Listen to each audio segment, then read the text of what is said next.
ஒரு பெட்ரோல் பங்க்ல வேலை செய்யற ஒரு சாதாரண பையன். அந்த பையனோட மனசுல நானும் ஒரு நாள் இதே பெட்ரோல் பங்குக்கு வந்து ஒரு கருப்பு கலர் பென்ஸ் கார்ல இருந்து இறங்கி பெட்ரோல் போட்டு போகணும் அப்படிங்கிற ஒரு கனவு இருக்கு. ஒரு நாள் அவன் பெட்ரோல் போட்டு இருக்கும்போது அவனுக்கு ரொம்பவே பிடிச்ச அந்த கருப்பு கலர் பென்ஸ் கார் பெட்ரோல் போடுறதுக்காக வந்து நிக்குது. அந்த காரை ஓட்டிட்டு வந்தவரு, தம்பி 2000 ரூபாய்க்கு பெட்ரோல் போடு அப்படின்னு சொல்றாரு. ஆனா இவன் அந்த காரையே பார்த்துட்டு இருக்கான். அவன் அந்த காரையே பார்த்துட்டு இருக்கிறத பார்த்து அந்த கார் ஓனர் கார்ல இருந்து இறங்கி அவனை தட்டி பெட்ரோல் போடும்படின்னு சொல்றாரு. இவனும் பெட்ரோல் போட்டு முடிச்சதுக்கு அப்புறம், நானும் உங்கள மாதிரி பணக்காரனாகி இப்படி ஒரு கார் வாங்கணும்னா என்ன பண்ணணும் அப்படின்னு கேக்குறான். அவரும் சிரிச்சுக்கிட்டே தன்னோட விசிட்டிங் கார்டை எடுத்து கொடுத்து, நாளைக்கு என்னோட ஆபீஸுக்கு வா, உனக்கு நான் எல்லாமே சொல்லி தரேன், கொஞ்சம் வருஷத்துல நீயும் என்ன மாதிரி ஒரு பணக்காரனாகிரலாம் அப்படின்னு சொல்லிட்டு அந்த இடத்துல இருந்து கிளம்புறாரு. அவர் போனதுக்கு அப்புறம் அந்த பையன் அந்த விசிட்டிங் கார்டை பார்த்து எதையோ யோசிக்க ஆரம்பிக்கிறான். இந்த ஆளு உண்மையிலேயே எனக்கு உதவுவாரா, இவரை பார்த்தா சந்தேகமா இருக்கு, ஏதோ தப்பான தொழில் பண்றவர் மாதிரியும் தெரியுது இப்படின்னு ஏதோ யோசிக்கவும் செய்யறான். இவரை நம்பி போய் என்ன ஏமாத்திட்டாருன்னா எனக்கு இப்ப இருக்கிற வேலை கூட இல்லாம போறதுக்கு வாய்ப்பு இருக்கு அப்படின்னு நாளைக்கு போக கூடாதுன்னு முடிவெடுத்து தான் கையில இருந்த விசிட்டிங் கார்டை குப்பை தொட்டிலையும் போடுறான்.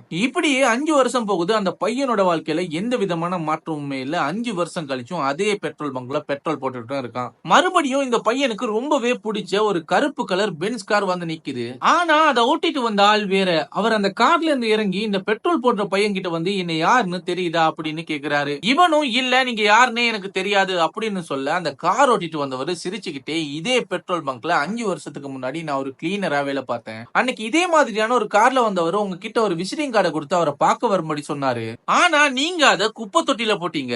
இத பார்த்தனா அந்த விசிட்டிங் கார்டை எடுத்துக்கிட்டு மறுநாளே அவரை பார்க்கறதுக்காக போனேன். அவர் எனக்கு நிறைய விஷயத்த சொல்லி கொடுத்தாரு. அவர் தான் நான் இன்னைக்கு இந்த மாதிரியான ஒரு பெரிய பிசினஸ் மேனா வளர்ந்து நிக்கிறதுக்கு காரணம் அப்படின்னு சொல்றான். இதை கேட்டதும் அந்த பெட்ரோல் போடுற பையன், நமக்கு வந்த வாய்ப்பை நம்ம தவற விட்டுட்டோமே அப்படின்னு கவலைப்படவும் செய்யறான். கிடைச்ச வாய்ப்பை பயன்படுத்தாம தவற விட்டவன், அதை தவற விட்டுட்டோமே அப்படின்னு கவலைப்படுறதுக்கு தகுதியே இல்லாதவன்.